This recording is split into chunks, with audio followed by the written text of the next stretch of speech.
Hello family, मी अंकिता. 100 दिवसांमधला आज आहे 87वा दिवस आणि मस्तपैकी आपले पटापट व्लॉग यायला लागलेले आहेत. तर आता चला, जेवणाची तयारी डायरेक्ट चाललेली माझी. तर मस्तपैकी डाल फ्राय करायचा विचार केलेला आणि फोडणीने एवढा शिंका आला ना की बाप रे बाप. आणि ही भांडी तर काय आपल्या नावालाच हे केलेली आहेत. तर मग नुसतं डाल फ्राय बरं, नाही तर मग अंडा फ्राय करायचा विचार केला. मीठ मसाला लावलेला भारी लागतो तो तेलात असा, कारण आम्ही ऑमलेट वगैरेच करतो नेहमी. तर ते सगळं झालं आणि संध्याकाळी एक छान बेत करायचा होता, म्हणून आम्ही दुपारी शॉर्टकट जेवण बनवलेलं. तर दुपारी जेवलो वगैरे आणि ऋषीनी मस्तपैकी माझ्यासाठी बिस्किट आणलेले. खूप छान बिस्किट होते, आम्ही डीमार्टमधूनच आणलेले. पण त्यांनी एक नाही 2 बॉक्स आणलेलं, मला माहितीच नव्हतं.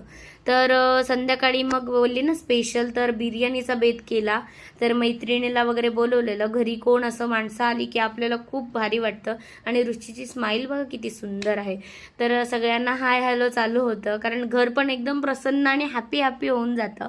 तर खूप मजा आली आम्हाला सगळ्यांना. मग आम्ही जेवायला बसलो. म्हणजे त्याच्या आधी मस्तपैकी ऋषी थर वगैरे लावत होता बिर्याणीला, तर ते बघत होतं त्याची मजा, कारण बिर्याणी स्पेशल तर त्याचीच बनवलेली. आणि अशी बिर्याणी आमची झाली. नंतर आम्ही मग त्यांना सोडायला वगैरे निघालो आणि माझा एक रात्रीचा राऊंड असतो, तर त्यासाठी पण बाहेर पडलो. आणि असा संपवला आमचा गोड दिवस. बाय.